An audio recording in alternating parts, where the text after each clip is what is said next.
You guys. Hello, welcome to everyone to the College of Veterinary Medicine Cases and Careers. Today we have some student ambassadors who are going to give their impressions of life in Manhattan at the College of Vet Med. And they will be available for questions. If they invite questions, great. Otherwise, please put them in the chat and we'll get to them at the conclusion of the presentation. So welcome again and thank you for coming. And I will let Dr. Rost or the student ambassadors take it away. Great. Thank you, Martha. Yes, we're so glad to have some student ambassadors with us today. We thought it would be a great way just to reach a wide audience about what it's like to be a student here. I have prepared a few questions, but anybody out there, if you do have questions, please just unmute and send them our way. And I'm sure our students will have a great answer for you. So if you all want to go ahead and introduce yourselves, probably where you're from, what your area of interest is, where you are in the program, we'll go from there. I'm Molly. I am a fourth year at K-State. I went to undergrad here at K-State as well, and my interests are in small animal medicine. I have a job in Kansas City after this, so we have about 50 days left until graduation, and then I will be working emergency medicine starting in June. Hi everyone, my name is Payton. I'm from Dallas, Texas. I'm also a fourth year interested in small animal medicine. I will be going back to Dallas for a small animal GP practice after graduation, and I'm excited to talk with you guys today. And Andrew has not joined us yet, but he is another one of our ambassadors. He might be joining us a little bit later. But for now, we will have Payton and Molly to answer our questions. So the first few questions very commonly asked of us, why did you choose K-State College of Veterinary Medicine to go to vet school? I came in wanting to do mixed animal. I went to Iowa State for my undergrad and worked with a lot of beef cattle in a research setting. And I found that K-State had a wide variety of opportunities, not only in small animal medicine, but also large animal. And so I found that to be really encouraging when I was applying and kind of shopping for vet schools, for lack of a better term.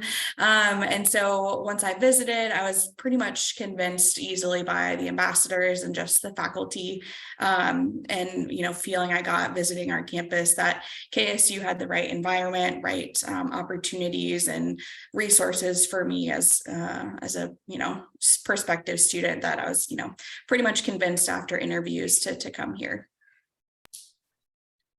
I went to K-State for undergrad, like I said, and there was really never any doubt in my mind that I wanted to come to K-State for both undergrad and for vet school. I was fortunate enough to get early admissions to K-State's vet school. So when I was a freshman in undergrad, I earned my seat at the College of Vet Med, and I was very content with that. I love the atmosphere at K-State. I think it's a very much a family atmosphere. I grew up coming to the campus with my family, going to Call Hall, coming to the open house. So for me, it was kind of a dream come true, and there was really no other place I wanted to be other than Manhattan. And I've always continued to feel that way through the program. Great, thanks. And do you want to just talk a little bit more about Manhattan and what it's like to live here, what it's like to be a student here? Yeah. I personally very much like Manhattan. I know a lot of people come from bigger cities and this is a small town, and from Kansas City, this is technically a small town, but we also have a lot of people that come from small towns where Manhattan is a big town. I think it is a very good sized college town. And it is purely, I think, if anything, a college town. So we do have, the fun things to do on the weekends. We have affordable living. We have places to eat. There's always something to do in Manhattan.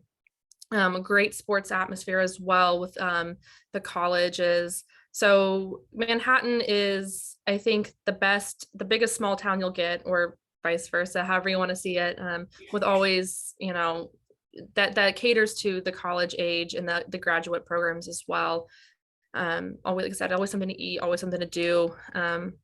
No issue ever finding a place to live with or without pets. So Definitely a very easy place to live. For me, high traffic is if it takes me 10 minutes to get to the other side of town. I start complaining, and that's quite ideal actually in most places. Yeah, I don't have much to add. I think Molly really covered it. I think there's a lot to do, both if you're an outdoorsy person, you want to go hiking on the weekends, or what Kansans call hiking, or if you're interested in doing something indoors, we've got like event spaces, hatchet throwing, all sorts of fun stuff that's kind of popping up. And obviously as a student, you're busy a lot of the time, but there's still a ton of ways to kind of maintain your social life and your mental health here at K-State. Yeah, great. How about we talk a little bit about the curriculum here? So we do have what's called a non-tracking curriculum, if you can explain what that means, and then the different certificates that we have started to offer.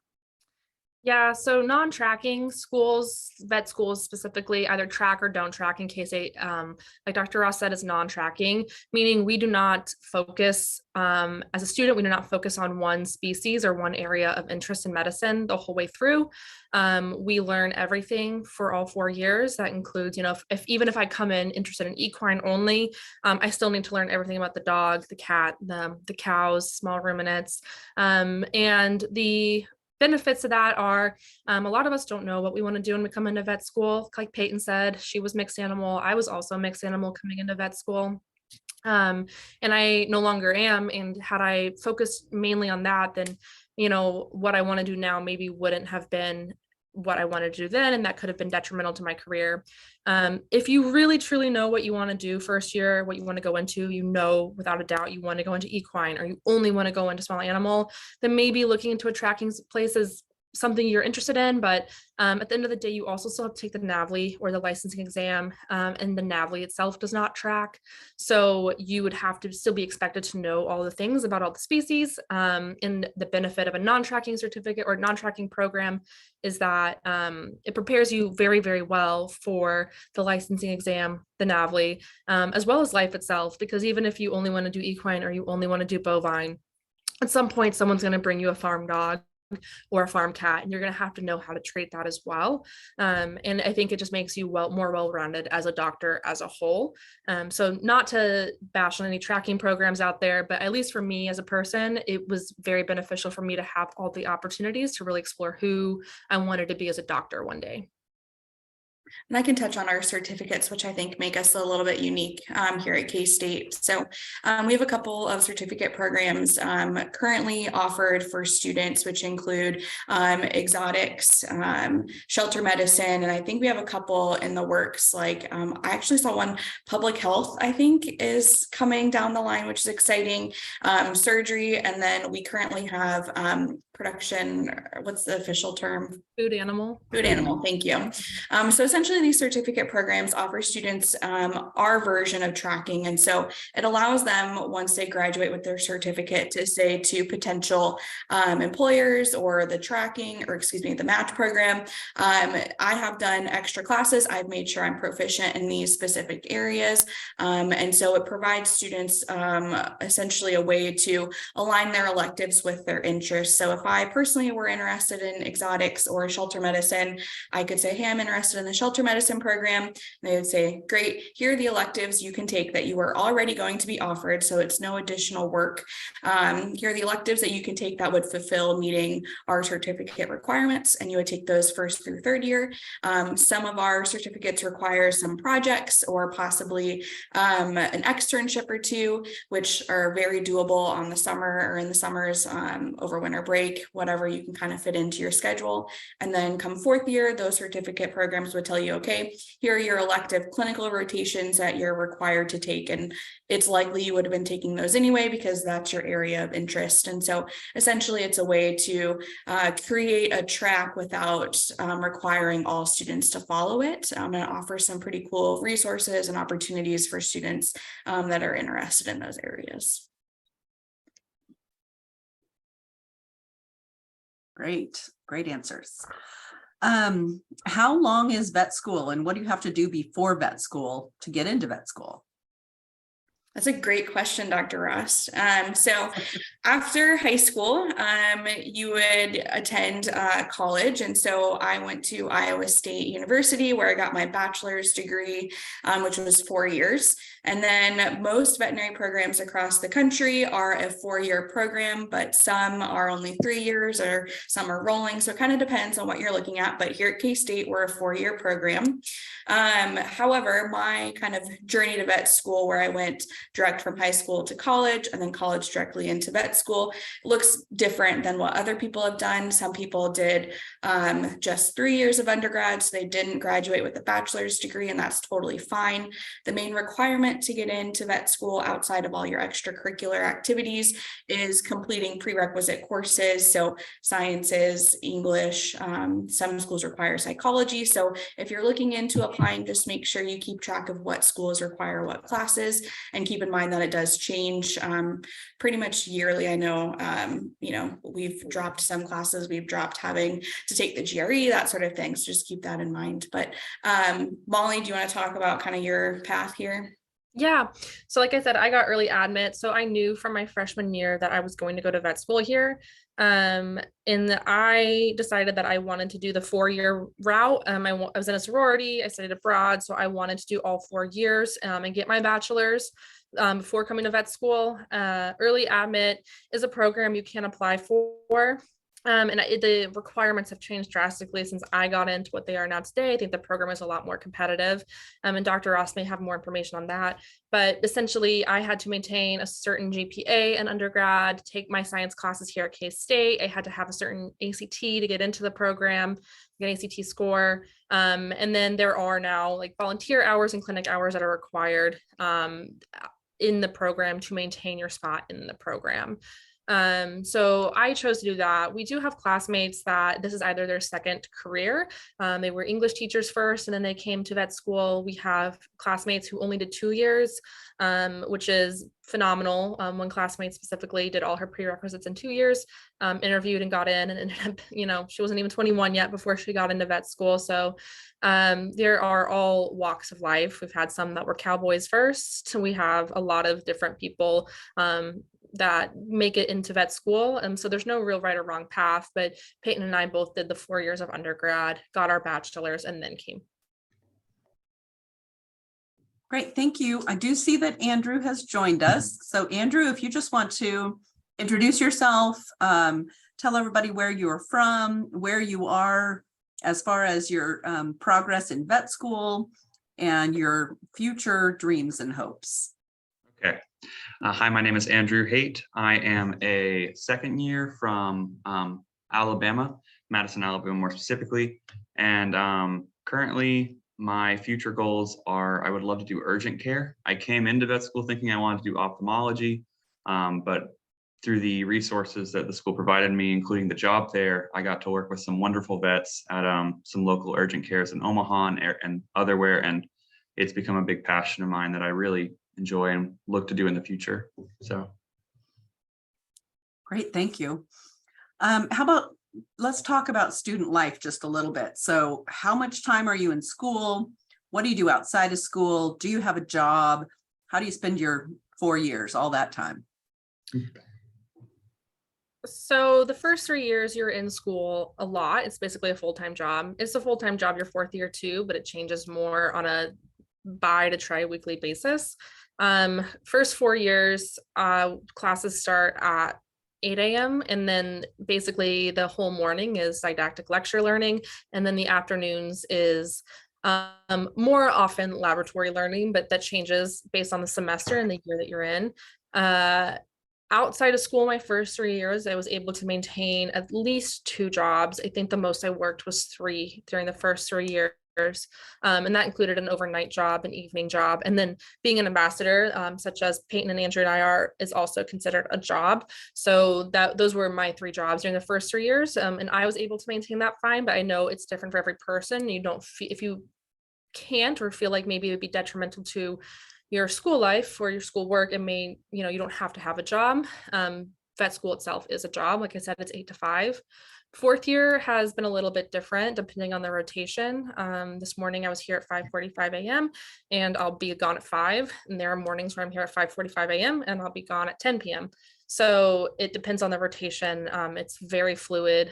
We still have vacations. They're not your spring break, Christmas break, Thanksgiving break kind of vacations, but depending on your schedule, fourth year, you may have a week or two here or there. And you basically go all throughout. You don't get a summer. You finish your third year, you have a week off, and then you go straight into your fourth year and you continue the entire year. And I would say during first through third year, you have to keep in mind that vet school is pretty rigorous. And so Molly mentioned everyone kind of has their own path and what works for them. And I think that's incredibly true and important to remember both in college and in vet school if you choose to go. In that, I would come home at around 5 p.m. I would take an hour or so off, eat dinner, and then I would go back to studying. So ultimately I would have about 2 hours in the afternoon for kind of like free time, and the rest is really devoted to studying, especially first through third year, and then even after clinics prior to NAVLE. And so it's important to remember that it's a lot of grueling work first through third year and then continuation into fourth year. But some people said, I'm stopping at 9, I'm no longer studying, and that worked for them. I would study a bit later and then take Friday afternoons and Saturday off. So you kind of sort it out to how it works best for you. And I was also able to have a job, including being an ambassador. So it's definitely flexible, and a lot of the positions through the hospital are very flexible in their hours, which makes it really nice to have some extra income to buy my coffee in the morning or go out for dinner one night a week. And so that was always nice to have, and it was a good outlet to kind of take a break from studying. But vet school is definitely difficult, but it's doable because you've got 3 people here as living proof. 4 if you count Dr. Ross too. She went through it. True. I would say, sorry. I would say being in the middle of second year, a big thing about it is you kind of like, going into vet school, I had a very like I want to do like a big workout every day, things like that. And you kind of have to adjust your schedule a lot. Well, you have to adjust it a lot to how your school schedule works. So each semester is going to be a little bit different.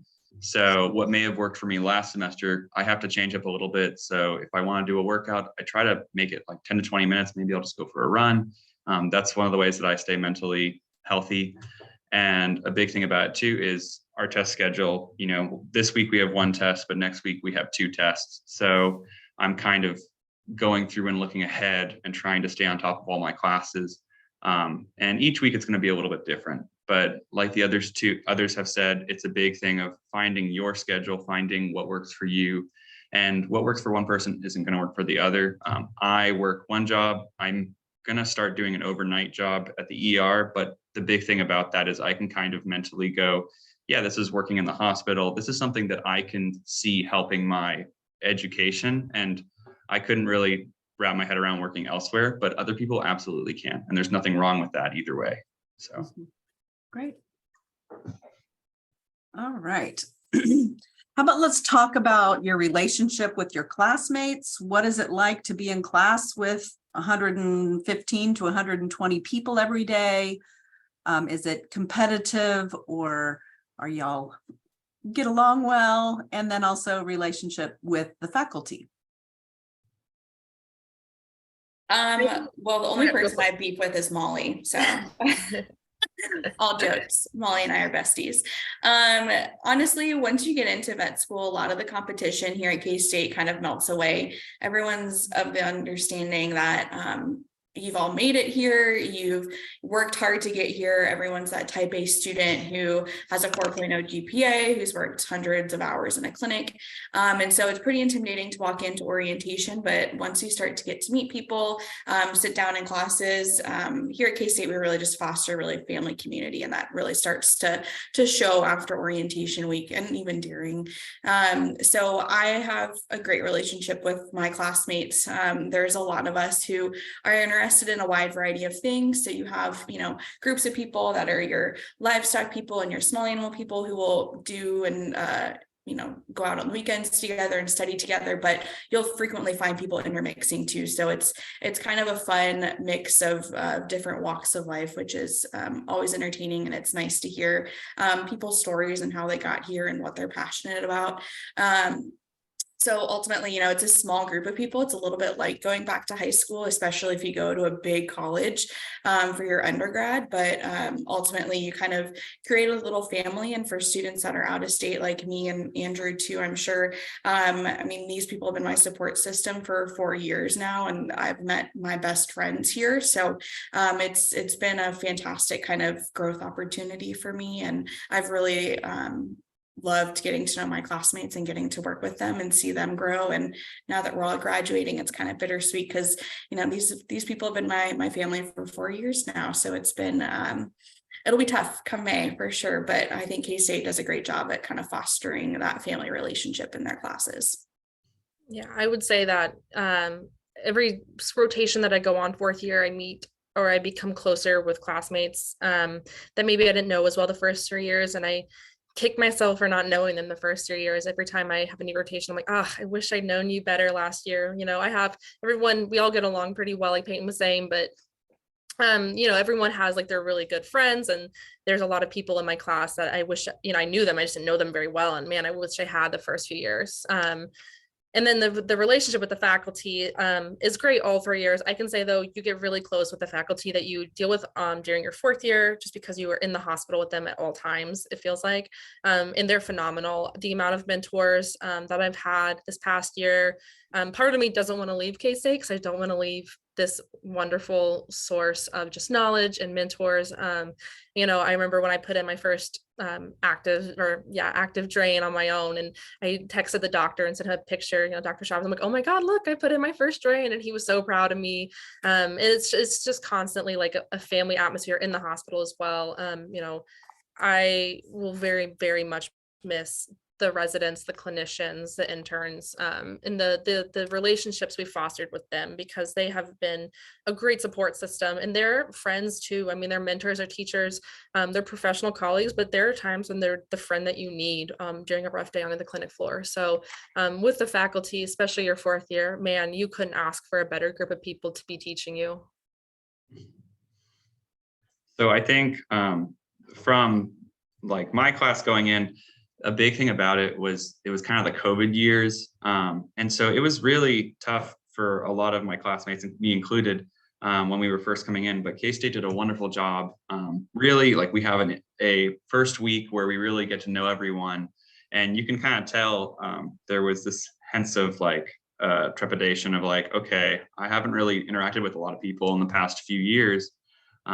But through all of that, I've made some of the best relationships I've ever made. You spend what's crazy to think about, like maybe 4 months together, and suddenly you realize just through the studying and the grind of vet school, you've made some of the best friends that you've ever made. Like I have so many people that are talking about like wedding planning. They have people that are in their bridal parties that they've only known for 3 months, but it's such a bonding experience. These are your colleagues, these are your classmates. But more than that, they're also your friends and basically your family away from home. And so every step of it, I don't think I would be able to do what I do if it wasn't for the support system that I have at K-State. And, listening to Payton and Molly talk about it, it's something that hearing those words of like confidence and joy really make you excited for the 4th year. It's something that is super intimidating, but it's also something that like when you hear those like amazing stories, all I can do is get excited and get really happy for the future to come. And so definitely a bright future.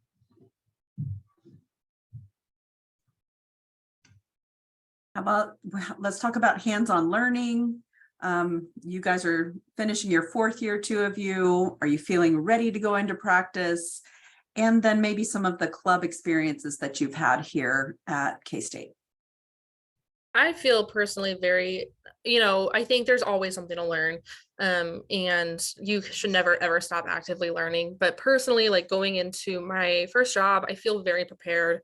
Hands-on learning, throughout our 4 years has been abundant because of clubs and because of labs that we've been given. Clinical skills is such a bonus to have. We have it built into the curriculum, a clinical skills class that teaches you hands-on learning, everything from suturing to draping in for surgery, placing catheters. Fourth year is truly what you make it. If you want to learn how to do something, you really just have to ask how to do it. And maybe you get told you're a little demanding. That's okay, because you still get to do it. So, I've gotten to do enucleations, like I said, putting in JP drains. I've got to do a liver lobectomy, spays, neuters. We have the spay neuter, the shelter med program, the truck that goes out to the shelters in the area. And I think I got 63 spays and neuters done within 2 weeks. So the hands-on learning is phenomenal. And kind of like I was saying, clubs also really benefit that. A lot of our clubs do, they bring in lecturers once a month, but they also do wet labs where like surgery club will do a mock splenectomy and they'll bring in cadavers and we can all practice a splenectomy with one of the surgeons guiding us. I did canine club for a year. As a member and as an exec officer, and we brought in people to teach us recover, which is basically canine and feline CPR. And so Payton and I were able to go through the training for that, and we became recover certified. So it was fun to do, and it was great for our resumes, but actually something that when we came into 4th year, we spent a lot of time in the ICU. There were quite a few times where Payton and or I were running the codes because we had that hands-on training from Canine Club. So, things that are fun to do and fun to put on your resume, but actually like detrimental to saving a life sometimes. So definitely abundant in many ways, the hands-on learning, all 4 years. I mean, a lot of the things that I learned to do hands-on came within the preclinical learning. Yeah, I mean, I can't really add much. I think I've got a healthy amount of nerves walking into GP and kind of becoming my own veterinarian, but I also feel like every day on the clinic floor, we're challenged to create our own plans and assessments of patients. And so we're ultimately trained to go out and be practice ready veterinarians. And I think Molly hit on all of the really important things that I've also been able to participate in. I think, that we have so many club opportunities. And I think that's really important 1st through 3rd year, because you feel like you're bogged down in the lecture part of everything for so long. And the clubs offer really unique and important opportunity to get some hands-on experience prior to entering your clinical year, 4th year. And so we've got clubs for anything and everything under the sun. And we've got a great system. If you don't find one that you're interested in, you can create one. So I know our class president helped create avian medicine club. And so like there's tons of opportunities regardless of what you're interested in. And like Molly said, they do wet labs with different organizations or even with surgeons and residents here at K-State to go over suturing skills or practicing the liver lobectomy like Molly got to do in real life. So it's all sorts of fun stuff 1st through 3rd year that really helps you get excited for what comes 4th year. I think one thing that I've really appreciated was we have it may have already been talked about, but we have a clin skills class that has been super helpful with one, if you had a lot of clinical experience coming into vet school, it's been a great refresher.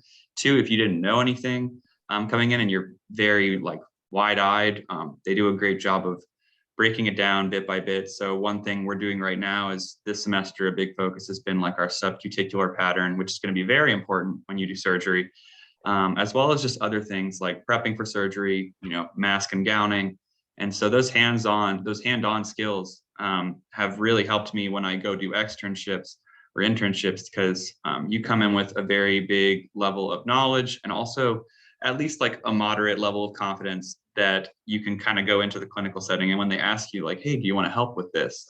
You don't feel like you don't know anything. You actually have knowledge, whether you've seen it or you've actually gotten to do it. And that's been a huge help in my internships and externships that I'm extremely thankful to have every second of the day. And we haven't touched on large animals much because we have 3 more small animal based students, but we do have a bovine club as well, an equine club, a small ruminant club. And one thing that I do want to mention for people who maybe are interested in doing maybe more large animals, we have like a necropsy team as well. who goes out, they go out and if a local feedlot has a dead, they go out and necropsy it and kind of work with veterinarians to figure out why that animal passed away. And you'd be on call. You sign up for a week and you're on call for that week. And if anything passes, you go out to the feed yard and help necropsy it, which is phenomenal. And they have ultrasounding and palpation classes, electives, and wet labs as well. So if you're interested in large animal, I do want to touch a little bit on the hands-on activities you get as far as that goes. And then JSL or junior surgery lab, your third year. The fall is focused more on small animal, your first spay or neuter.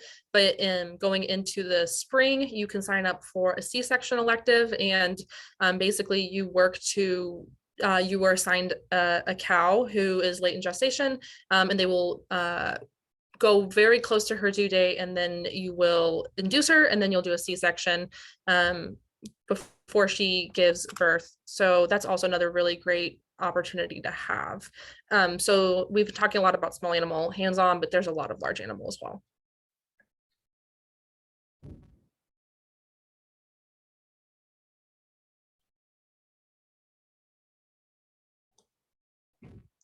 Those were kind of the questions that I had prepared. I also have just a QR code here on this screen. If anybody out there wants to scan that, it's a document that just kind of talks about what we think is so great about the K-State College of Veterinary Medicine and our students and their outcomes. And then I've also just included my email address, my team's email address. If anybody out there has questions, you know, that don't want to ask them here, you're welcome to email us and ask us those questions. But for our visitors who are on the call, do you guys have any questions for our ambassadors?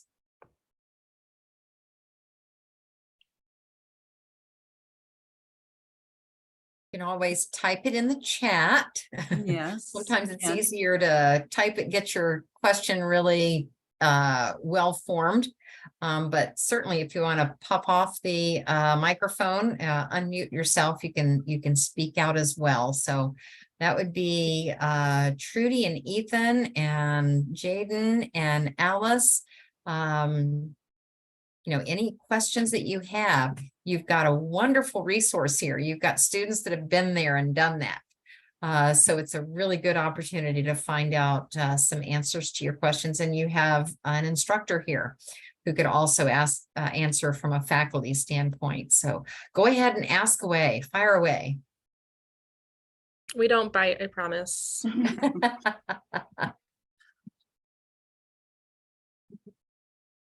I guess that one thing we didn't cover was the cost of vet school and how you afford to go to vet school and what is your plan to repay your loans? I have taken out student loans for all 4 years of vet school. I've been fortunate enough to have family members be able to help me out with my cost of living, so rent, food, and all that. But for tuition and more for cost of living these past 2 semesters, as it's gone up a little bit for me, I have taken out loans. My plan to repay those would just be to kind of buckle down these first 4 years. I really do want to get them paid off as soon as possible, and just put as much forward to those as possible. I do have a couple close friends who have something called the VTPRK, which is the Veterinary Training Program for rural Kansas. And basically the state of Kansas is paying for all of their tuition, plus a new stipend that just got passed by the House to help them with the cost of living. And all they will have to do is 4 years in a rural community after vet school. And that doesn't even necessarily mean working purely on livestock, but it could just has to be a rural community with a population in the county less than, I believe, 25,000. So that is another great option to repay your loans or have no loans. K-State also offers a ton of scholarships, both through the university itself as well as the College of Veterinary Medicine. And so that's another good resource to get quite a bit of your tuition and cost of living kind of supplemented.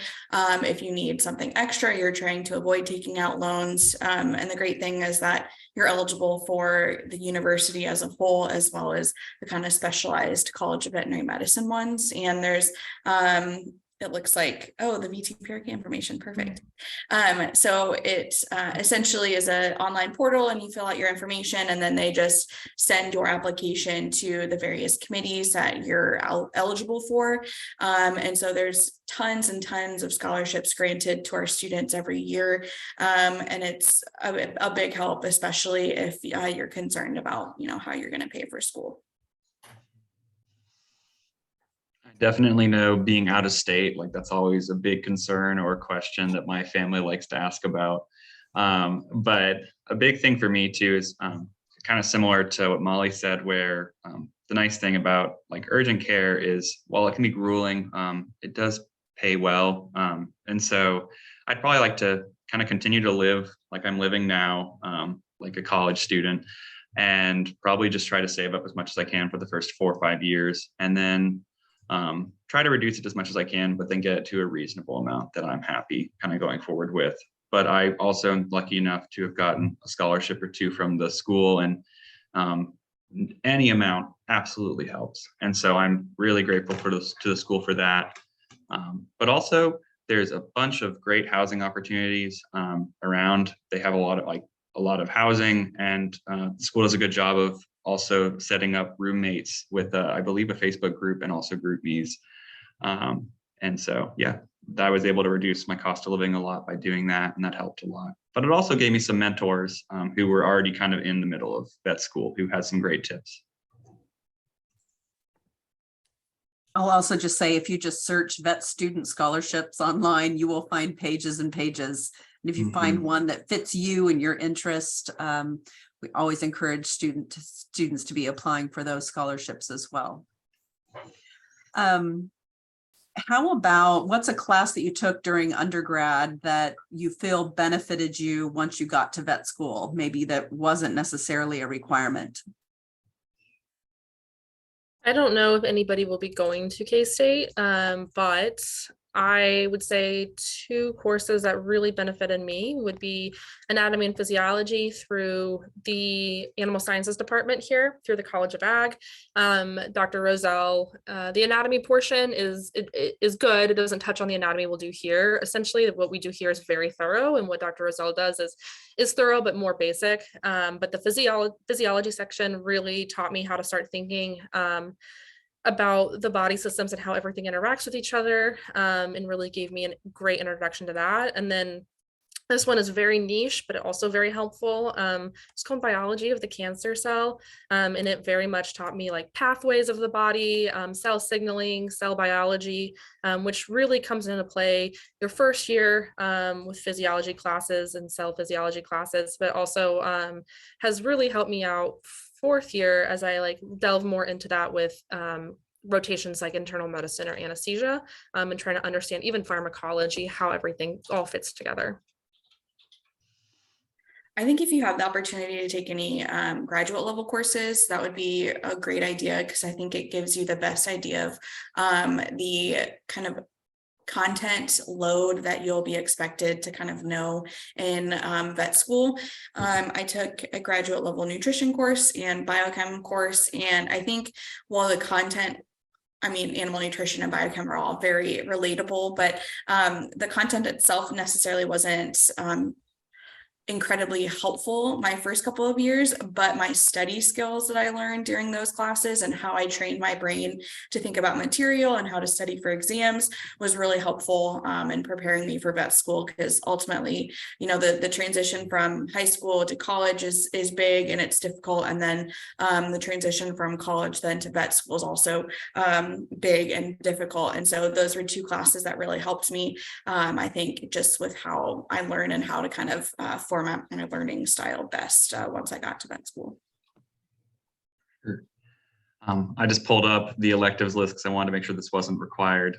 But one class that really helped me was immunology. I absolutely loved taking that like my senior year, and I did not realize how much it was going to help me in vet school, with not just the immunology class, but like Molly talked about, learning those pathways and getting a look at them before you go to the class. It helps familiarize your mind to kind of think pathologically, and it was a huge help. Not to mention, it was great to have, it was like 5,000 level class, so it was a graduate as well. And it was good to get that challenge before going into vet school because it is a big jump from your undergrad. So. Great. How about some activities or experiences that you had before you applied to vet school that you thought were helpful to you? I don't think. Oh, You go for it, Payton. You sorry. probably I think undergraduate research was really big for me. It was a big part of my application, which your application is a whole other topic in and of itself. But I think having the experience of writing kind of scientific work, having an understanding of how research is done, and then being able to participate from inception of that research trial or project, and then collecting the data, analyzing the data, and then writing the paper is really good. And I was fortunate enough to get to do that in undergrad. And I also found that I had a lot of fun doing it. But ultimately, research and reading research papers, doing a thorough kind of analysis of what current research is saying is going to be important for any veterinarian, regardless of if they're going into research or not, because ultimately, you know, those peer reviewed journals are going to be where we're getting our newest kind of recommendations for the field. And so it's important to know how to do that. And I think my background from undergrad really helped me kind of have a good basis for once I got to vet school to be able to critically analyze those papers and make educated decisions on where I thought, you know, my personal clinical practice should be going from here on into the future. But I think undergraduate research is really great. And also just getting into a clinic, regardless of if you're just shadowing or if you're working and getting paid to be there. I think that's definitely my other number one thing that is pretty crucial for me when I was applying to vet school, because ultimately it's going to give you a lot of understanding of what it's like to be a veterinarian on a daily basis, but a lot of stuff to kind of talk about and think about when you're going through your application. And then I think, like Andrew mentioned, a lot of basis to stand on once you get to classes like clinical skills and ultimately fourth year.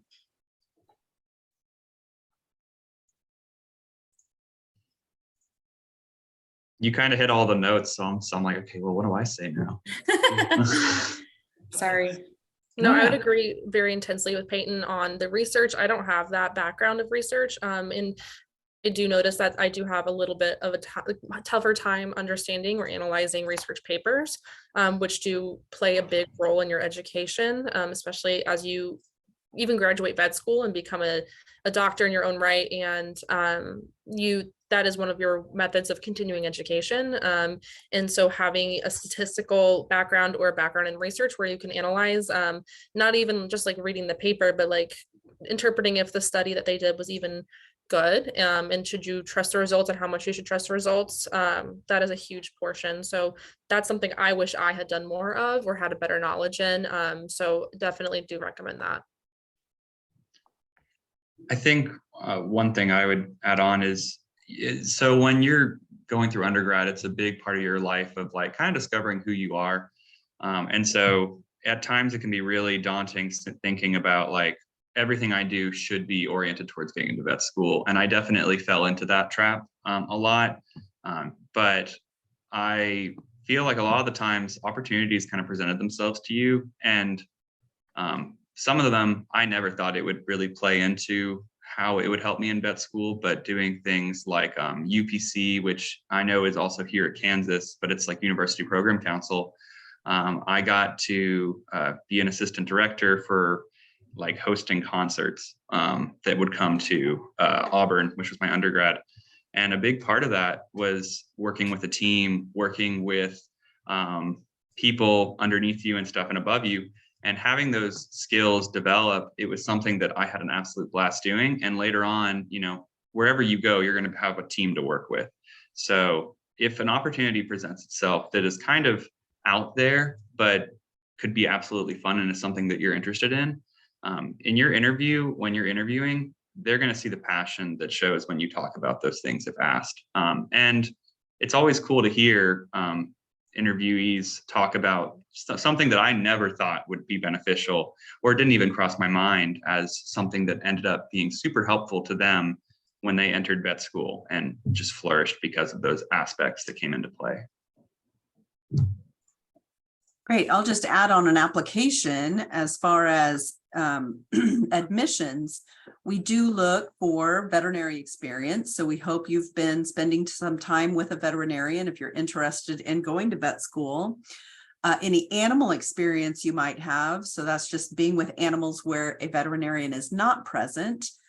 Any employment you've had. So employment can be very valuable experience for pre-vet students, because you learn a lot of those teamwork skills. You learn how to be a leader or how to be a follower, and showing up on time, being responsible. So employment does show us quite a lot. Extracurricular activities. So be involved in your high school and in college.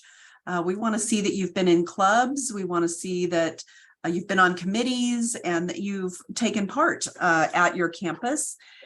Volunteer community service is another thing we look at, and then research. We don't have any requirements for any of those. We don't say you have to have 200 hours of vet experience. We don't have any requirements like that, but those are all areas where you should be working to gain some experiences so that you have a very well-rounded application and you're a well-rounded applicant with a lot of different types of experiences. So I think all of that helps to make a competitive application. It looks like Martha might have typed in a question there, asking about any pearls of wisdom we would like to give these high school students that are listening in. And I think especially if you're considering going into vet school, starting your tracking of all of these extracurriculars, all of the hours you're working, all of the scholarships you get, committees you're on, starting that early is incredibly important, because I found when I finally got to my application, I had to go back through and figure out, okay, well, when was I on that board and when did I then transition into that position and all of that stuff. And so I eventually, once I started vet school, created an Excel sheet, and I think that would have been incredibly helpful, or whatever form of sheet you want to have it in. I just really love Excel, but essentially have some type of sheet where you can track those numbers, because I've always been told like having a numerical value to what you've done is a great way to kind of show your dedication to whatever organization. So I would track all of my hours, and I don't know if K-State still requires a personal statement in their application or not, but my personal statement was full of different numerical values that I had kind of reached, including the number of poop bags I estimated I threw out in my career of being a kennel assistant. So it's just stuff like that you don't think about, but you don't have to track how many poop bags you throw out at work. Don't do that. That was just my weird way to get my own voice into that essay, but tracking for sure your clinical hours, all of the different committees you're on and that stuff early on will be incredibly helpful once you start applying. Payton, I have a question for you, or for Andrew or Molly. You know, when you start putting quantitative stuff down, it's a wonderful opportunity for an interviewer to say, address the qualitative. So what did you did 400 poop bags or 4,000 poop bags? What did you learn from that experience? So you never know whether that you're thinking, oh, this is just quantitative. They don't want to know that. They want to know what a fabulous person I am. Mm-hmm. But sometimes documenting that type of quantitative stuff shows how thorough you are, how dedicated you are, how accurate you are. It tells a lot about you. So it opens the door for all kinds of interview questions. So cheers to you for tackling Excel. I don't think I did Excel until I got my job with K-State. That tells you how old I am. Yeah, my mom's in finance and my dad was an engineer, so Excel was a common tool we used in our household for sure. And now I keep track of data and impacts for shareholders at K-State Olathe. So you just never know.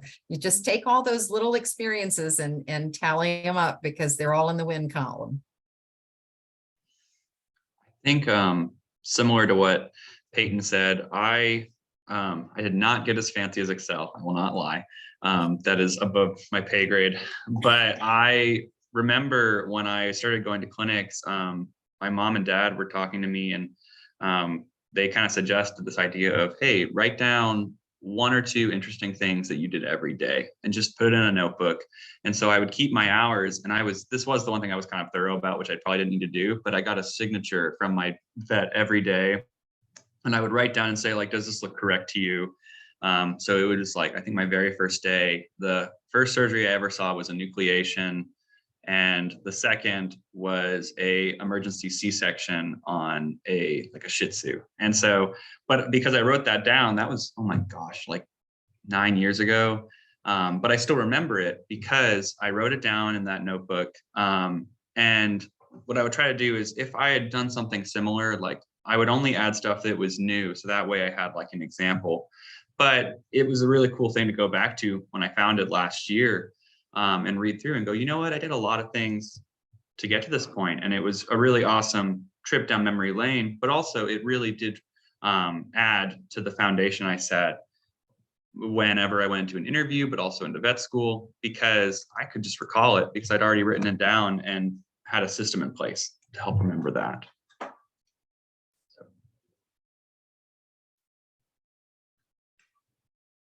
All right, all great advice. Any other things you ambassadors would like to add? Anything you hear a lot that we didn't cover? I think one more thing for me, this just kind of happened recently over spring break, but it really cements the family values that I think K-State strives to show and has. But we had some students have to move out because a place in town unfortunately got condemned. And that doesn't happen often. It's not an issue with K-State Manhattan. But I think there was 3 or 4 students, I believe. I'm not sure if there were more that had to move out. And a lot of people just jumped up in the group meets and stuff and were like, hey, if you need any help moving out, I will absolutely, lend a hand. So I helped a student move out. And it was a really bonding experience. But, if you've kind of gathered, time is the most precious thing to a vet student, especially your off time. And so it speaks volumes to me that so many classmates rushed forward and were willing to give up that time to help students who were dealing with a super stressful situation in the middle of the semester, having to find new housing, especially with pets and stuff. And so it really stands out to me, and it makes me proud as someone who attends this university to see so many classmates just have that love and passion, not just in the classroom and in the clinic, but outside in just everyday life as well. And so it's just something I wanted to state because it really is something I appreciate immensely, that is a grateful thing to me. So.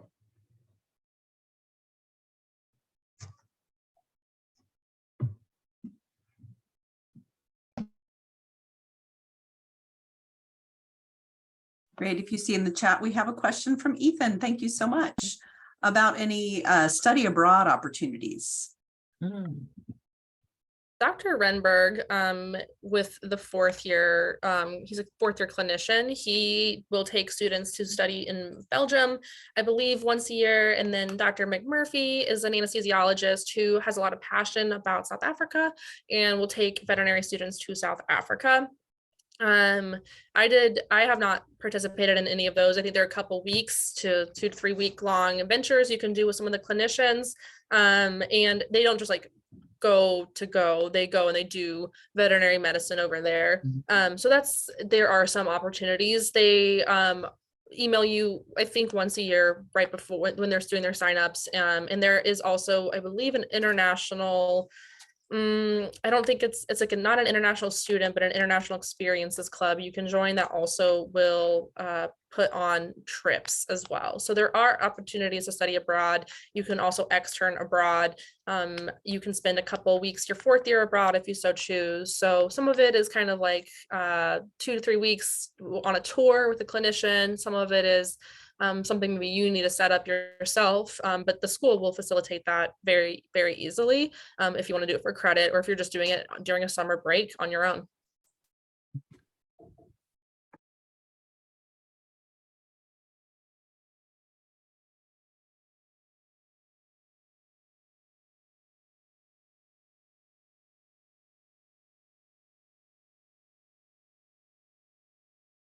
Are there any other questions from our students that are here with us. I don't see anybody unmuting. I don't see anything in chat, and I want to be respectful of your time. I want to really thank you for this hour you have devoted to volunteering to enlighten the rest of us about what it's like to be a student at the College of Veterinary Medicine. I think it's important that you have already grasped the idea that there is a person at the end of this leash when they come in, or the end of this lead line, that those relationships, those soft skills are going to be very, very important as you embrace this career. So thank you so very much for taking time to share part of your life with us and your pathway, because not everybody has a direct path to where they end up. Some of us are still wandering about, trying to decide what to do next. So we really appreciate that. Dr. Ross, do you have any last minute thoughts or parting comments? I don't think so. Just to always let us know if you have questions along your way. My office tries to be very helpful to applicants. We have a lot of resources for you, and we have new ambassadors every year that move through our program, and not all of them are as awesome as these three, but yeah. Thank you guys so much for joining us and sharing with us. We appreciate it. And thank you, Martha, for the opportunity. Oh, thank you for being there for us. Yep, you bet. Have a great day. It is now 64 degrees out here, and I think it's time to go out to walk the dog. All right. Thank you, Martha. Bye-bye. Bye-bye.